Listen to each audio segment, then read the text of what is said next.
Hey everyone, welcome to Straight Up Startups. It is Tuesday night. It is about 6 p.m. here on the West Coast. It is Tuesday, October 4th. Like always, I'm joined by my friend Nick Hughes. Nick, how you doing? I'm good, Connor. I'm good. Just fresh Awesome. up, fresh off a great weekend. We had a Feature Friday event and just charging into this week. Cool. How was Feature Friday? And anything noteworthy?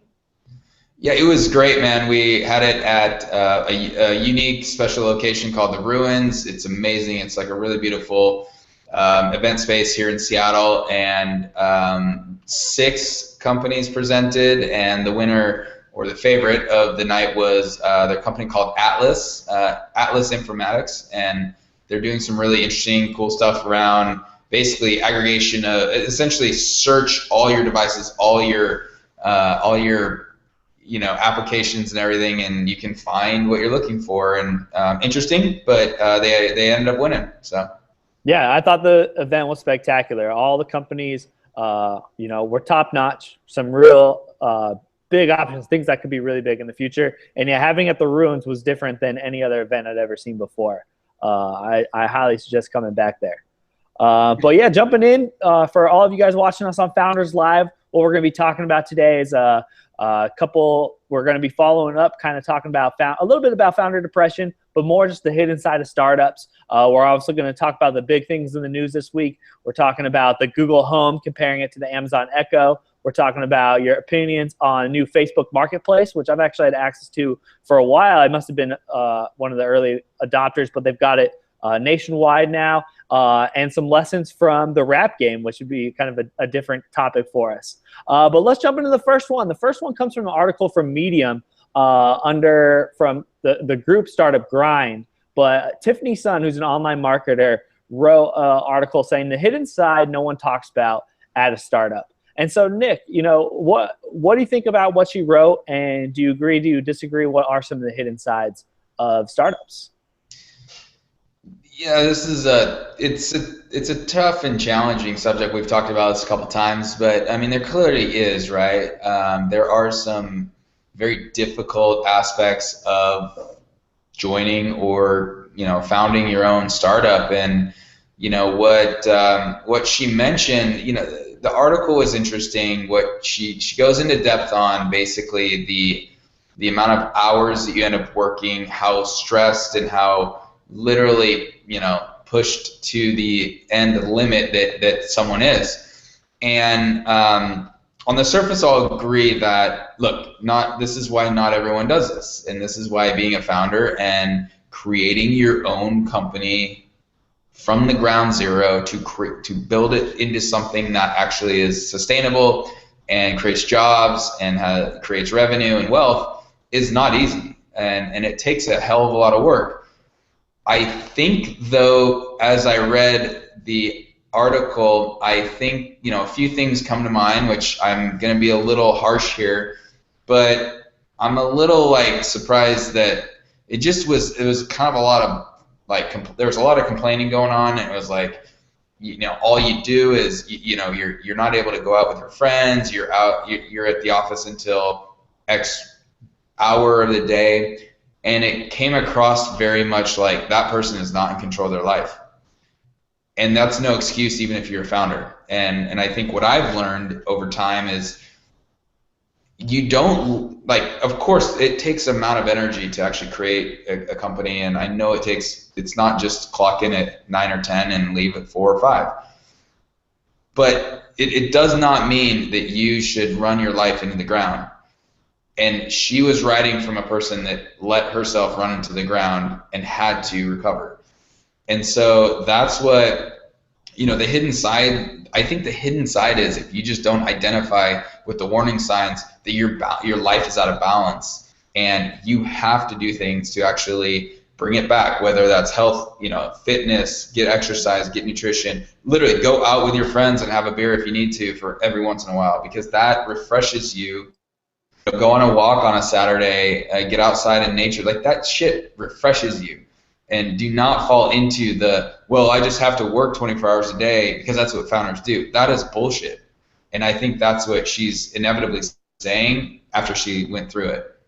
Yeah, well, I'm on a very similar page that you are. I kind of read this and was just like, just a little turned off about what she said. I really got into it in the beginning because first she kind of goes, and no, everyone thinks it's burnout, but it's actually loneliness. And I was like, oh, this is going to be a great article. She's going to talk about it. And then, yeah, it just kind of went into like a whining about like, I've lost all my friends and I spend so much time. And for the people who haven't read it yet, let me give you this breakdown of the schedule that she said every single day, right? 7 days a week. So she considered the weekends on this too. She says, I work at the office for 14 hours. I sleep for 6 hours. I work out at the gym for 1 hour. I have family time for 30 minutes. I have self-reflection of my day for 1 hour. And then I have shower, text friends, enjoy me time for 1.5 hours.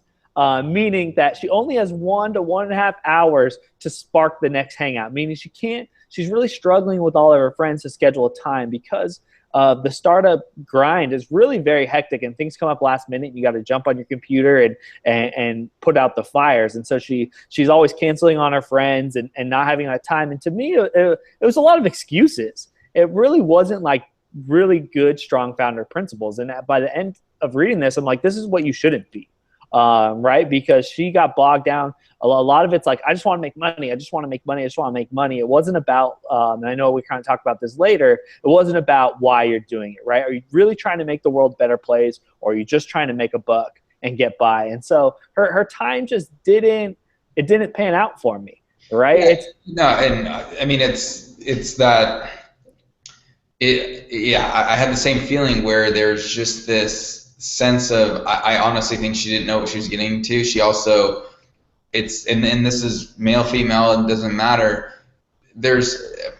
I think it takes a little experience for people to actually get to the point where they realize you have to take ownership of your life and like make these decisions and not allow yourself to go down there. And that just comes through experience, I think. And I went there. I went in a bad place, and I was someone that probably could have written this article.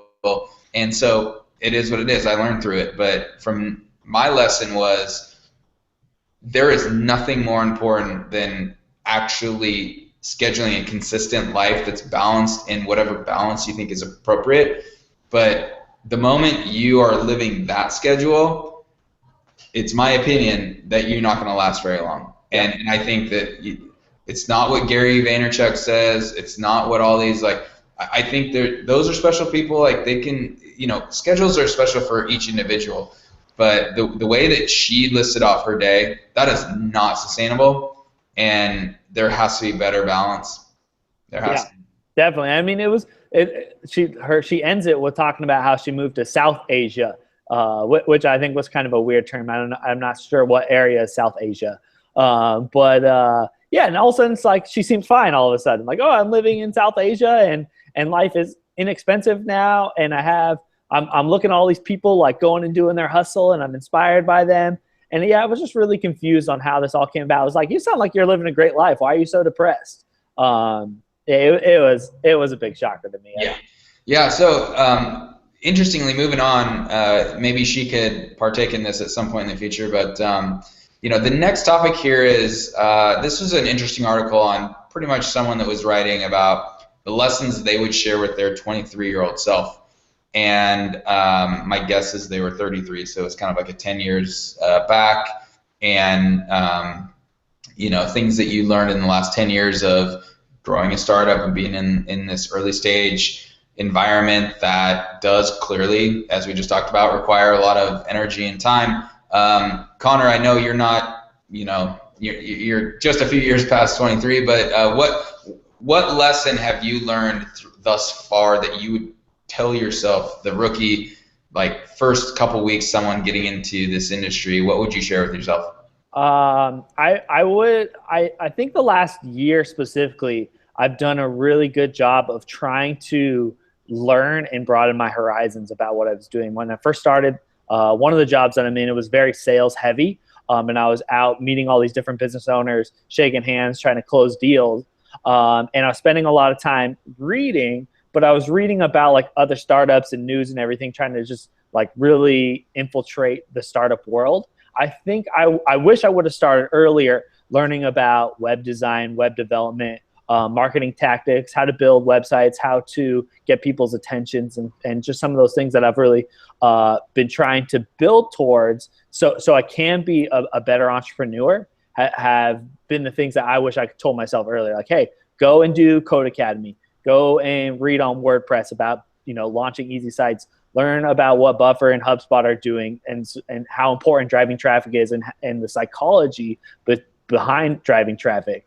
And then I'm also enrolled in a computer science course right now that's sponsored by Harvard. I think I've talked about it before, just so I can better communicate with the different engineers. I think it's really important to, especially if you're a founder, to be able to communicate with all the different team members that are building the product that you're trying to build. And as you scale up, which isn't something I have too much experience at, but I know you're going to be hiring experts to kind of take over some of those roles, you still want to be able to have a professional conversation with them and understand what they're talking about in all different aspects. So it doesn't matter if it's your accountant, if it's the new marketing guy, if it's one of your web developers, you want to be able to have those right conversations. And I think I just would have dove into different things to educate myself earlier on. Those are all great.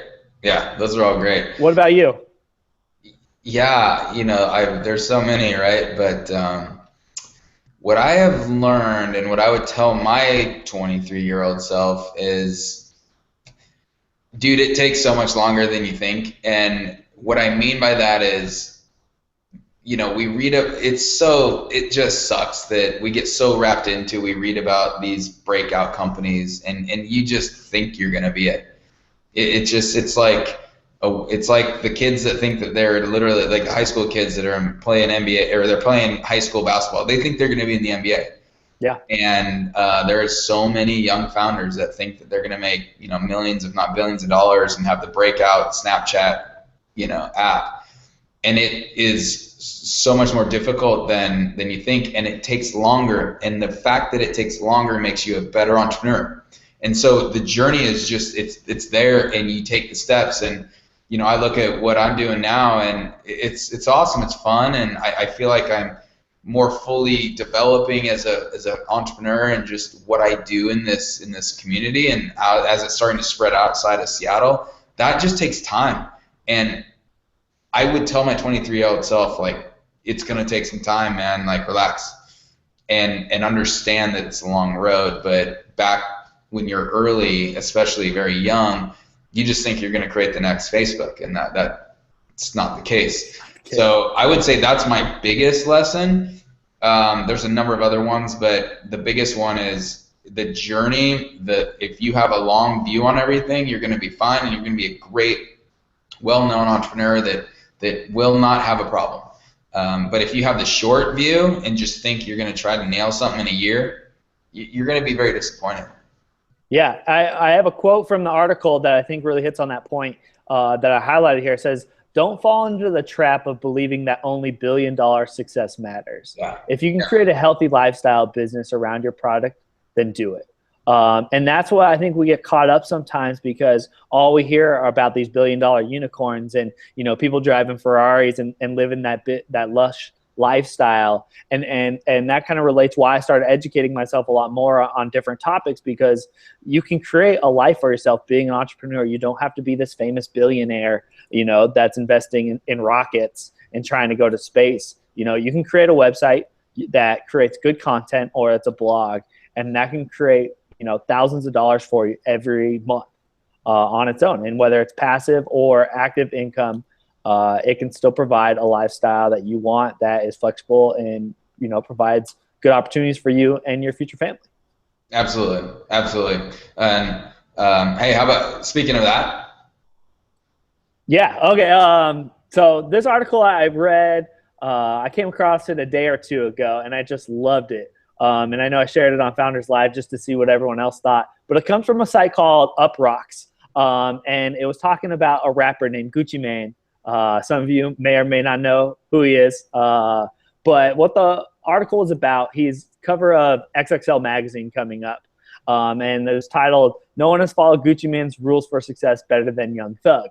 And he talks about Young Thug being his protege and him coming up in the music industry and becoming really successful, and what he really liked about Young Thug and how he knows he's going to be the future. So he talks about how, the musicians and rappers and singers, they're all a dime a dozen. There's all these people that have all the talent in the world, right? And by partnering with him, he can take a good musician and make them great. He can make a great musician into a superstar, but there's certain intangible, and not necessarily intangible qualities that make him, you know, more accessible, greater founder, greater entrepreneur. So the two main points are, one, he talks about just the hustle in general and having the drive to get there, which was really great. But the one that I really love the most, and something that I have problems with people working, is he talks about punctuality, which are things that we don't think about a lot. But your whole goal, especially if you're in any type of sales position, you're trying to get people to like you. You're trying to get people that want to work with you again. So being punctual is one of those things that people really forget about, but it's actually one of the most important qualities that is a very early sign of success or failure. You want to make sure that you're punctual because it's about respect and respecting his time. So I really connected with this article in a different way, because I know founders and entrepreneurs alike can really benefit a lot from this. Is if you're going to a meeting or you're going to a demo or you're meeting up with someone, their time is just as important as yours, and they're going to value your time.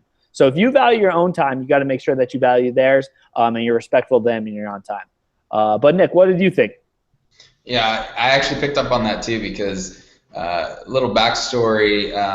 Previously I was in the fitness industry, and I was training people, and you basically are on this hourly schedule, and I very quickly realized that I became very punctual because, dude, if you're 2 minutes late from your next appointment, they're pissed off. They might leave. You know what I mean? Like, if you show up late to something that they're paying you to help them with, you can't do that. So I became, like, at 20, 21, 22, very quickly learned that being punctual is absolutely, like, one of the most important things in just the professional world. And I learned that, and I still apply it today because I think it's very important. I just respect everyone's time, and I really hate, I do not get to meetings late, but if I ever do, I just hate it. And I've noticed that some people don't really think that way, and I think that that's unfortunate. And you're right, like, these are really important lessons that it does really affect how you move up and through the world. If you can treat people's time with respect, people they really, really appreciate that. I would fully agree. I've noticed it, and I thought that was cool about this article, as well as what was very, just the hustle and treating yourself as a brand and understanding. I mean, that's kind of in a way what I'm doing with some of the, like, Founders Live, and some of the things I'm doing is I view it is very interesting where if you view yourself and, like, what you do as a value as actually a brand, you're going to make different decisions, and people are going to think differently about you and what you do. And I think that I was glad that he said that in that article too, because I think it's absolutely, if you've heard the whole, like, the book is You Inc. now, and actually Reid Hoffman was one of the authors of that book. Basically, today you are your own company. You gotta treat yourself that way, and then others will treat you that way too. So I thought that those were really cool, very good points. Yeah, the quote that he has is, "You gotta handle yourself like a business, like you a brand, so that everybody meet you be like, I want to do business with this guy." Right? I just love that quote. I didn't even have to hear it to really, like, get the message and hear his voice in it. But yeah, you got to carry yourself just like, you were Nike or you were Comcast or DirecTV, right? People are going to form their opinions about you no matter what. So all the time in any of your interactions, you really got to carry yourself with the same concept as a brand would. Absolutely. Which brings us to our next topic. What's really interesting about this, I have some strong opinions, but there is now quote research out that is saying that there is a strong decrease in entrepreneurial activity in the millennial generation and below. And I think the question is this decrease real, and is it a problem? What do you think, given that you're a little more in that demographic than I am? Do you think that this is actually accurate? I thought the stats were kind of interesting because one says that it's like 65% of millennials consider themselves entrepreneurs, but the numbers have decreased significantly with millennials that actually own their own business. And I think this is kind of just deals with the concept of entrepreneurship and it being such a new concept, right? But it really, entrepreneurship is the American dream. That's what our country was founded on, was coming here, making a living for yourself and having the white picket fence. That's all entrepreneurship. And so I think just it's been the academic side has been pushed more. And for me, when I went to business school, it was about having an entrepreneur mindset and thinking like an entrepreneur, not necessarily running your own business. And so I think that's an important thing and why sometimes these statistics can be blurred a little bit because it's tough to start your own business, especially if you're inexperienced, right? If you don't have some really genius idea, of creative idea, it's really hard to just go like start your own company. And that's what I've wanted for my whole life. And I still am only getting to that portion. I really needed more experience to figure out how to do it and what I was going to do. I think there's only a lucky few, maybe not even call them lucky, but there's only a few people that are ready when they're right out of college to start a company. And so I think that's important because it says a majority of the entrepreneurs actually fall in that like 40 to 65 range. And I think that's because they've gathered all experience. They've been working for big companies for 20 plus years, and now they're ready to kind of take that next step and do something on their own. But I think it's really important for millennials to remember, think like an entrepreneur, right? You got to be savvy. You got to think on your toes. You got to come up with new creative solutions, and you got to do it quickly. I think that's really important to remember. So even if you are working for the Amazons and the Microsofts and the Googles, you want to think like that to make better decisions and be a better employee. Yeah. What do you think, Nick? Yeah. I mean, man, I agree with you in some ways, but I'll bring some different angles here.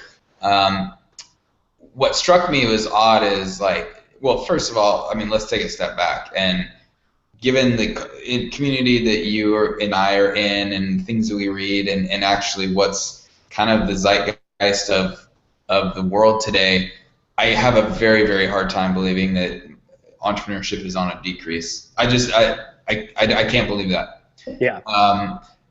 The way that they study, like the data that they're accessing and the way that they studied this, I think is the problem, which basically it might be absolutely true that when you look at business licenses or like incorporation papers and then ages and you look at a trend, it actually might be not as like pure net numbers. It actually might be dropping it like from decade or two ago.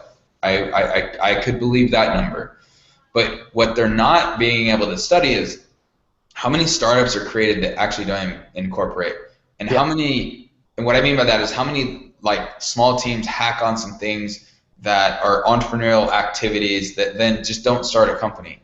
I think it's 2 to 5 to 10 times the amount that was happening a decade or two ago. You're probably more than that. Oh, totally. With the hackathons and everything that's going on now, yeah. So entrepreneurial thought and activity, I think, is growing, and it's higher than it was ever before. The official starting of companies possibly might be lower, and that's because so many projects are either sidelined or, merged or gone in different ways. Who knows? But I question their data. That's one. But secondly, I think that they're inaccurate in the way that they're measuring entrepreneurship. And man, I'll tell you right now, it's not what I see. And clearly we're right in the middle of everything. I mean, Feature Friday last week. There's something going on in that room. It's awesome. There's energy. It's cool. There's new things coming out all the time from Seattle, but not only that, but in any other city. They're just not able to capture that stuff, and I think they're just judging on filings, and I think that that's not the right way. So I think that this is actually not an accurate study, and I think the opposite actually.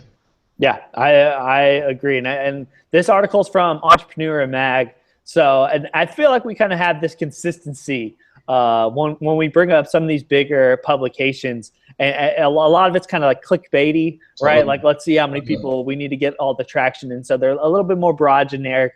not so focused, which is just, I like the disagreements, which is nice sometimes. But yeah, it says universities increasing the number of entrepreneurial classes by a factor of 20 since 1985. So it's just like all these people are being educated on that. There's no way that mind state and that thinking is decreasing, right? I think it's a lot of people are just being more open about, this is how you solve problems. And yeah, there's so many people, especially in the engineering world, who on the weekends or on nights are building their own things and being entrepreneurs, but yeah, not filing for the license, because why would you file for a license if you're just hacking something away?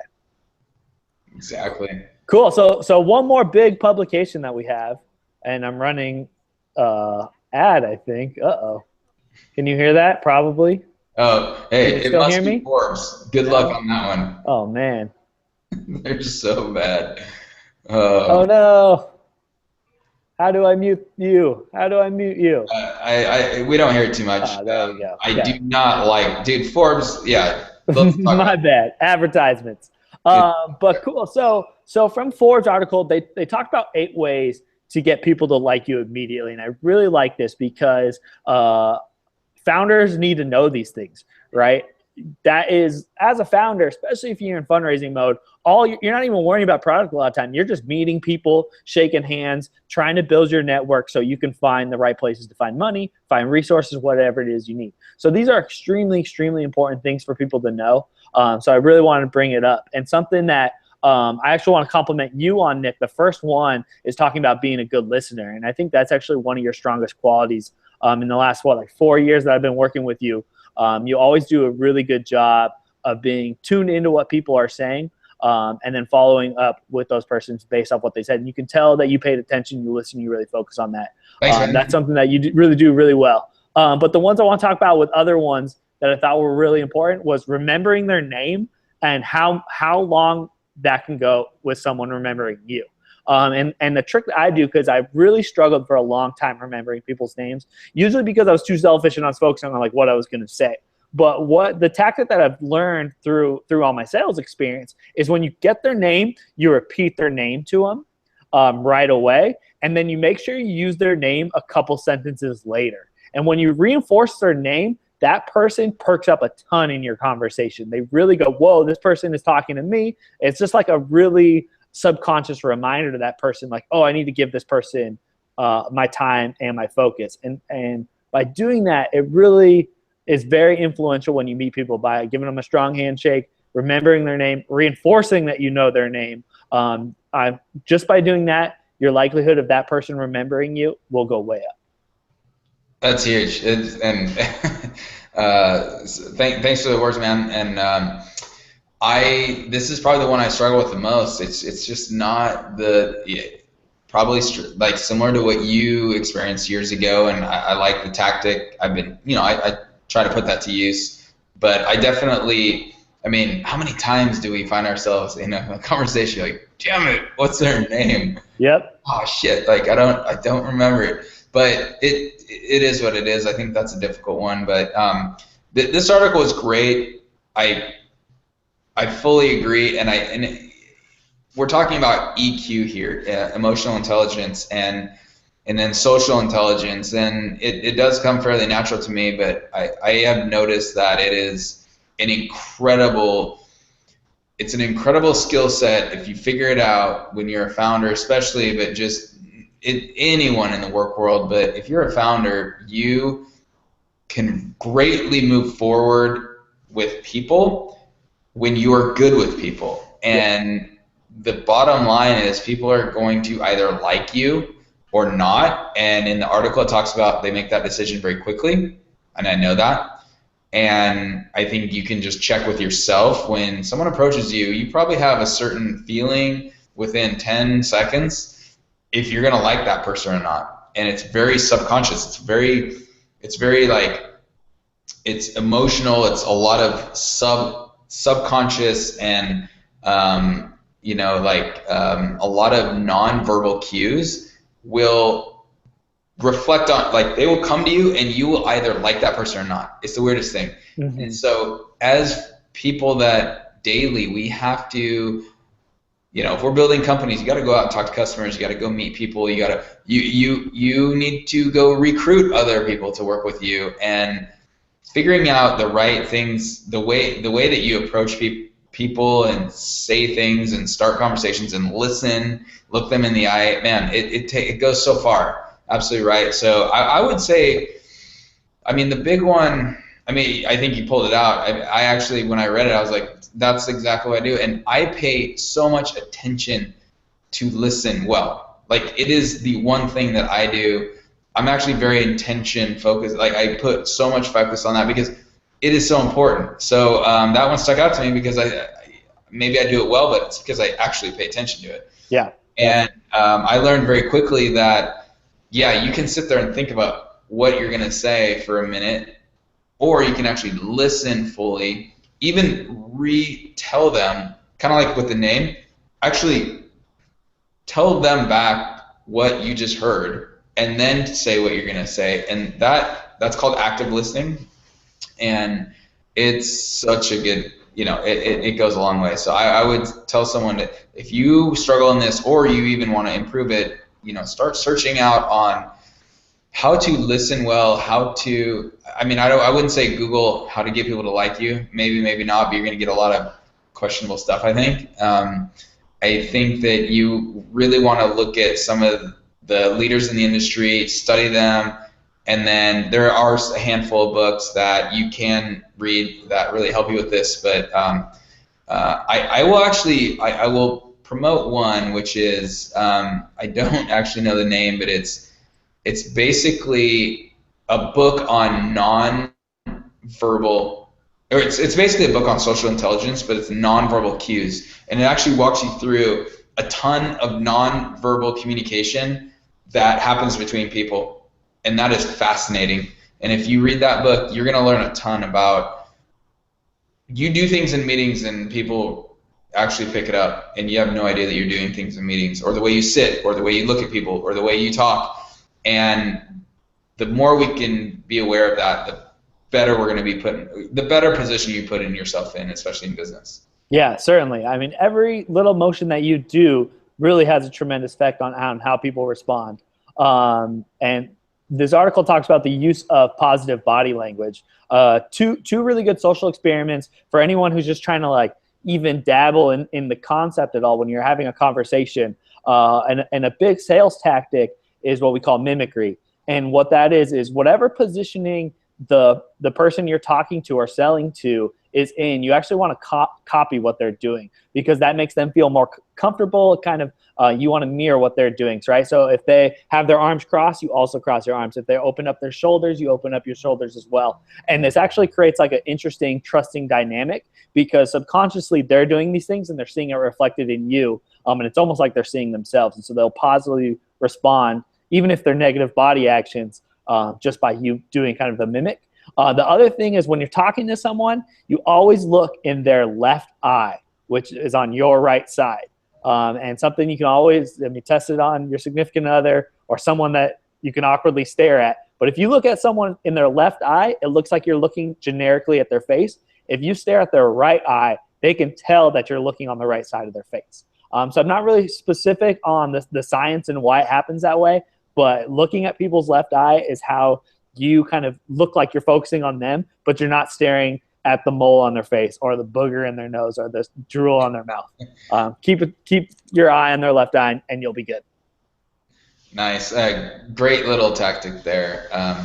So the next thing we're going to talk about here is kind of switching. We're going to switch topics and angles here. There was a great article that talked about basically raising a Series A. And the company is Shippo, and they recently raised a Series A. They actually spoke about it.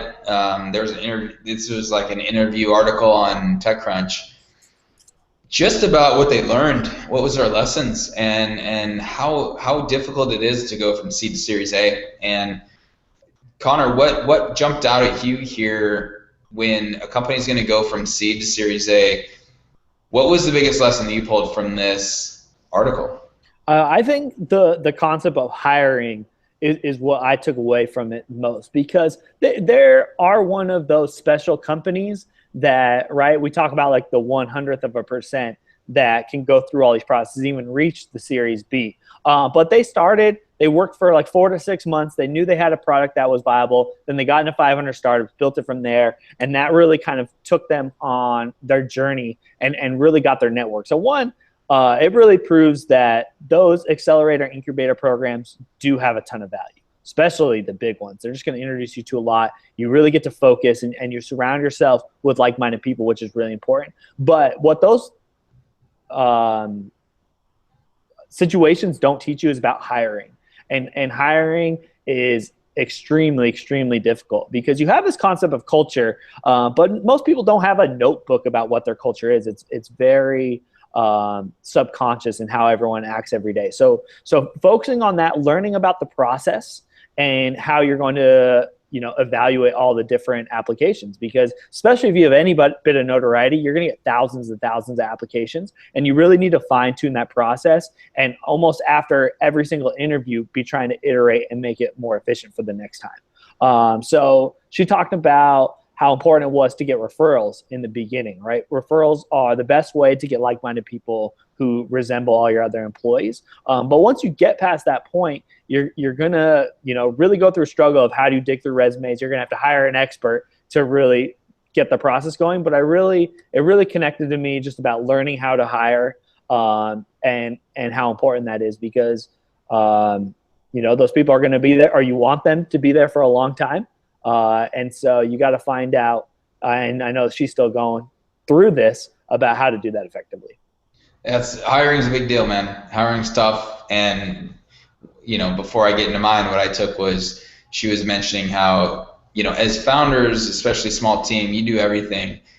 And then when you are scaling, you have to hire people in to take some of those responsibilities. And it's not easy, right?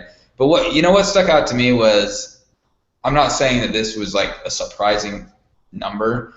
It's pretty normal, but I wanted to pull this out, which was, she said they had 125 meetings with investors to raise their Series A. In like 3 or 4 months. In like roughly 3 or 4 months. So we're talking about 30 to 40 meetings in that amount of time per month. Let's call it 40 meetings. Yeah, let's call it 30 to 40 meetings per month to meet with individual investors to then end up raising the Series A. And that is part of the, I think, big challenge that a lot of founders don't fully embrace and get, which is it's just numbers. It's like sales. It's just, you got to talk to enough people. And inherent in that, though, you have to have the right metrics. You have to be growing. They have to like your team and the market. But you, as CEO and then co-founders of that team that are going out to raise that money, you just got to go through it. And if you're not willing to talk to 125 investors over the course of 3 to 4 months, you're probably not fit to raise money. And that is just a matter of scheduling them, getting to know them, actually having, like, you have to have a spreadsheet of 150, or you actually have to have a spreadsheet of about 500. You have to be able to get meetings with 100 to 125. And that is through diligence, through outreach, and through referrals. If you can't do that, I'm not saying that like it can't happen where you meet 10 investors and 3 write, $500,000 checks and you just raise 100 or $1.5 million. But that's not going to happen. Yeah. Like, that just does not happen. And this is a company that had traction, had paying customers, and they had to talk to more than 100 investors. So that's what stuck out to me, is the lesson of just sticking with it and knowing it's a long road, and just being prepared that you're going to talk to 100 plus people. So why get all worked up about it? Just go through the meetings. It ain't easy at all. Yeah, I'm sure after all that process, there's not a single person that she's going to meet that she's going to be scared or nervous about. You go through that. It's a meeting every day, just about. So that's intense, right? That's a lot of pressure, because I think we talked about this, or it was in the previous article, about getting people to like you is doing your homework. right? And knowing who those people are so you can be well prepared to talk with them and connect with them and build with them. That's a lot of relationship building in a very short amount of time. That's a lot of potential customers that you have to get to know, feel out, know about them, do all that research. It's just got to be so, you don't build product in those 4 months. I mean, that's why they talk about going into fundraising mode, because the founders can really only focus on that, and that's their whole goal. And, you know, hopefully someone else is there to really keep the product going. Totally. Cool. Totally. So Go ahead. yeah, so the next art, unless you have something to add, actually, did you look at their slide deck? What was your opinion about their slide decks? I have not looked at their slide deck. Definitely, it's on my list for the next couple of days. I think it's a good study. Maybe we can talk about it next week, but I did not look at it yet. Cool. Maybe we'll talk about it next week. But the next topic we have, a big announcement came out today from Google. I mean, Google is going after the house, right? That is kind of their big. They acquired Nest, and we knew that's what they're going for, but this is kind of the big day. And they talked about Google Home, which is shipping on November 4th, but went on sale today. It's $129. It's a little speaker, kind of looks like Amazon Echo with a different shape, a little bit more customization with the design. But you know, it's what everyone thought it was going to be, right? But they connected, I know, with If This Then That. They also connect with Nest, obviously, Samsung, and Philips to really kind of start connecting everything in your house. So, Nick, I mean, I don't think you own an Amazon Echo, but are you going to buy one of these? And do you think one of them is going to be better than the other? I will buy one at some point. I don't own one right now. I think it's a very interesting direction of tech and let's call it early stage AI. You know, those sort of things. I think it's awesome. I love the vision of it. Let's disregard the scary Big Brother security privacy issue, because it's always present. That's going to be there. But I think the question here is, which one would you buy and who's going to be better? And man, I don't want to be that guy that predicted, well, actually his name's Steve Ballmer, and he thought that the quote about iPhones and how they're just not going to do shit, and you know, he's still eating those words. So I'm not going to come out and say which one's going to actually be the winner. I will tell you that even from what I know, Google has there's a huge bar to cross here. You know, I think Amazon has done an incredible job with a very specific use and very specific product that is actually doing very well. And I think that Amazon is learning every day. They have I know that they have a ton of engineers and the teams that are developing this, and then the AI that they're learning from. So, you know, Amazon Echo is great, and Alexa is just getting better. It'll be interesting to see what, you know, when you have Alexa and you have Siri, Cortana, and what is gonna come from Google, and that is the big question. Is if you look at all those companies, my assumption, and it's pretty well-educated guess from a lot of other people, is Google has about the most information out of all of those, given that for 15, 20 years now, they have people plugging in information into the search engine, as well as just everything that, you know, all the emails. They have enough data. But is their product going to be taken from the consumer? Is the consumer actually going to enjoy? Is it going to be soft enough that the consumer is actually going to enjoy interacting with it? You know what I mean? From like a Siri voice standpoint to the way that it communicates back with the person. That's what they have to prove. And so I think I would get an Amazon Echo right now. I don't think I would get the version 1 of Google Home. That remains to be seen in the future. I have a slight scary thought of like Google running my home. I think that's a little concerning, but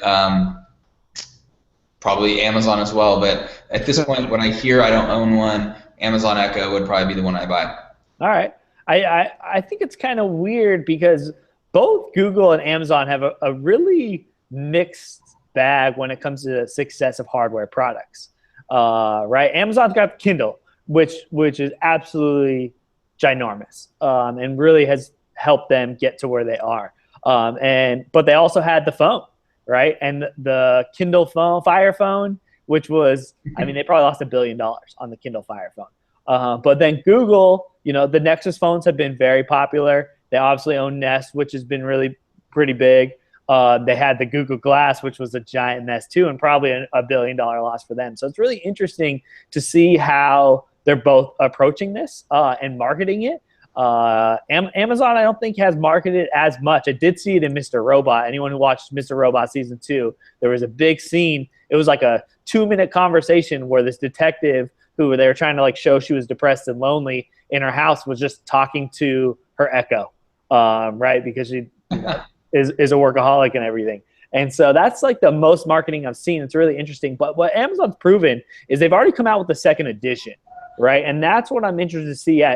Google version 1, I'm not too stoked about. If they start getting to version 2 and version 3, then I think it's going to have a lot more traction, like you said, and be a more valuable product. But I'm also scared of Google having complete ownership of my home as well. I think that's a scary situation. Just with hackers and everything, it's kind of worrisome to have your entire house connected. Dude, not only that, but man, I don't know if you remember, but so they released Gmail, and then when they initially put in ads into the mail, everyone was like, oh man, ads in my that's very personal information, and they're going to start pushing ads into your inbox. Yep. And they're clearly taking information around that and then trying to get relevant information as ads.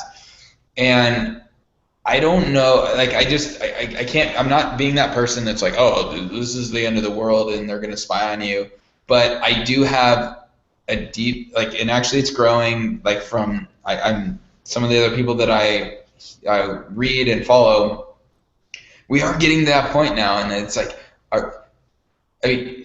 if you have Google, who's collecting all this information from anywhere in the world through various data points, then basically being the home intelligence system of your home, you have to question what they're watching. If there's a Nest there, does that have a camera or a drop cam? Is that camera on? What is it collecting? And then what commercial or business interest is it going to have on those? And they can spend whatever PR, but they are going to make it work numbers wise. And so I'm not trying to be that guy, but I think it's a very interesting conversation of who and what company will actually control and be the default home intelligence platform, and then what other businesses are they in. And I'm excited to see this start to take shape, but I think we all need to just be constructively concerned in the right ways. Totally. And to get kind of back to the two products, I think it's interesting because Amazon's all shopper focused, right? So I think the winner is going to be dictated about how the consumer actually uses the product. Is it mostly to order things, kind of like how they have the dash button, right? When I'm low on paper towels, I just hit the button and it shows up 2 days later or a day, even that day, right? Are most people going, Alexa, buy me cereal, Alexa, order me an Uber, very purchase focused, where Google, the home, I feel like kind of just because the essence of Google are going to be more task oriented and knowledge oriented, right? Who's the prime minister of Malaysia? What are the 7 C's? Whatever it is that you're trying to get that knowledge about. That's what I see that product being for. Is you're having a debate with your friend or significant other, roommate, and you're like, we got to prove it, so we're just going to ask the intelligence bot on the side of the room what the answer is instead of Googling on our phone. Yeah. Right? Or is it mostly going to be more domestic, where it's oh, I'm going to order something here? It'll be really interesting to see where the consumer goes. I'm not going to buy one, at least yet, based off prices just keep dropping on these things. So it's kind of when is the price going to actually settle at what it is? But I don't use that on my phone. My phone's always right next to me. So I think if I sat one of those things in the corner, I would forget about it and never use it. Yeah, hey, we'll see, man. I think it's early, but we can only speculate. But there's gonna be something you talk to in your house. Yep, definitely. All right, so hey, last topic here. We got big news. Facebook just released Marketplace. What's interesting is it's been out for a while, but have you had a chance to use the Facebook Marketplace? We can call it out right now that there's a local startup here in Seattle, OfferUp, that is eerily similar to Facebook Marketplace, and I would accuse Facebook of that. But have you used Facebook Marketplace? Is it similar? What are your thoughts comparative to a OfferUp? I don't even want to say it's a Craigslist killer, because I think that it's more or less, it's going to bully and push down OfferUp. It's not necessarily going to, I think inevitably Craigslist is going to leave this world. So I think that's kind of a lost cause. What are your thoughts? Yeah, so I've had it on my phone for a while, and it must have just been like a beta. I thought it was launched until I saw that they were releasing it to everyone now, and maybe it was because they're competing here, OfferUp, and so they released it here in Seattle, or who knows what it was. But I've used OfferUp a lot. I haven't made any transaction on Marketplace yet, just because when I first went on, I didn't really like a lot of the products that were on there. That's kind of, I think, is the big thing that's going to push this, is what products you get on the Marketplace early. The reason why I see Facebook doing better than Let Go or OfferUp, or I think there's like 4 big ones now that are all the same, is A, they have the scale and they have all these people already using their platform. So it's right there. It's very easy to connect it. They already have the messaging, and it's all built in.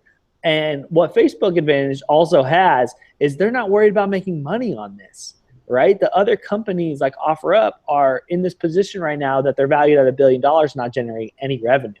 So I do know that OfferUp just launched. I think it's $1.99, and you get your offer on the top of the stack. Very similar thing, actually, what Tinder is doing.